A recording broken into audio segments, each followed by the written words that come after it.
Hi guys, it's Erin, and this is my fourth layout using my Use It Up Challenge number 6, the Bunny Hop Kit. And I'm making another layout about Gambit. And this one is going to be about her and her little string toy, because she's kind of funny. She won't play except for with this string toy, and she's had it, we got it when we actually adopted her, so maybe it's the nostalgia thing that she likes, I don't know. But it's the one toy that she'll play with, and so I wanted to make a layout about, at least I'm glad that she plays with something. And these are pictures from our old house in the Bay Area. You can see them there.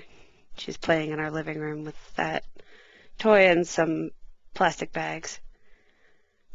And I'm just cutting down the photos because I didn't want so much. There was a lot of like just our carpet in the photos, and I figured it would take up too much space and you wouldn't see the layers of the paper.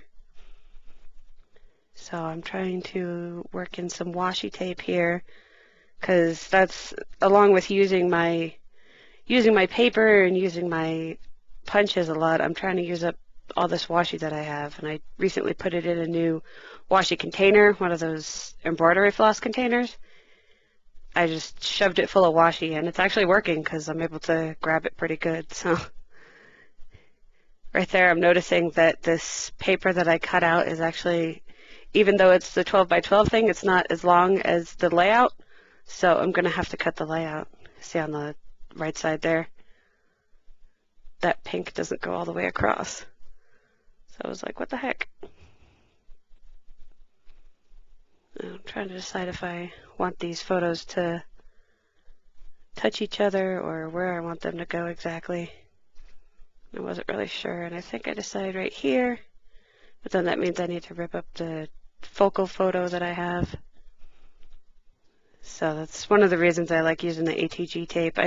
I also have Scotch double stick tape, which I like, but I'm able to get the ATG tape pretty cheaply, so I like using that. I thought I would make layers or embellishments out of that orange paper, but it was just too orange to go with the lighter creamy orange that I have here. So I'm going to use the yellow instead and make sort of a honeycomb kind of a thing.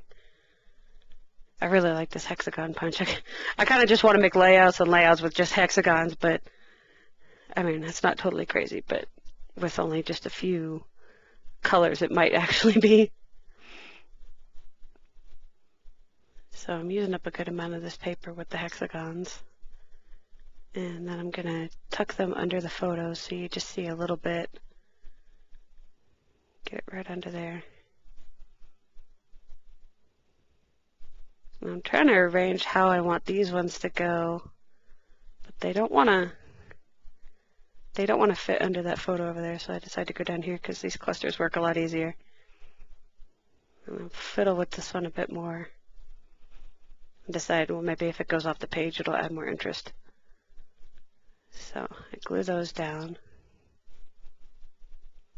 and these narrations are hard because I almost don't know what to say. I mean, you can see what I'm doing. There's a lot of gluing, there's a lot of sticking things down, so that's what I'm doing. So if you want to comment to tell me what you want me to say, that would probably help me. I would tell you why I'm making these decisions, but honestly, I don't know why I do these things. I just kind of think, oh, well, I should maybe use this, or maybe I'll use that. I know that I do like to use, like, the quart, pint, and ounce kind of a thing. I forget what it's officially called, but, you know, where you just, you use, like, a bunch of one color, a little bit of another one, and a teeny tiny bit of another one. So that's kind of what goes on with most of my layouts. And, you know, trying to get some sort of balance. Here I'm looking to see if I have a wood veneer that isn't messed up, because this Love You heart is actually, it was cut wrong, and that's why it's been rejected this whole time, but I don't have another one, so I'm just going to go ahead and use it and call it done. And now I'm trying to find sequins that match this yellow, but I don't have one that's bright enough. And so I'm like, oh, I definitely don't have a pink that's that pink. So I go for a semi-opaque orange instead to pick up on the only two kinds of orange that I have on the layout already. So I went with that. And the ever-present enamel dots to round out the collection. I like mixing dots and sequins because there's like a texture contrast. I mean, it's not really a texture because hopefully you're not feeling the sequins. They might come off, but visual contrast maybe. Visual texture contrast. That doesn't make any sense. The worst part about sequins is every time I get the glossy accents out and I glue them down, I never end up putting them back in the same spot. Even if I'm sitting there and watching where I'm putting it back or where I want to put it back, it never goes exactly in the right spot. Like you'll see I actually moved this wood veneer from where it is on accident, but oh well. I try and get a random look with the sequins, which means sometimes putting two of them too close together or really far apart. Because if you don't do it right, then it looks like you planned it way too much, and that's weird. So, I don't know if I already said it, but this layout took me 25 minutes in real time. So, that ends up being a little bit over 6 minutes sped up. Anyway, I hope you like it. Here's some close-ups, and thank you for watching. Bye.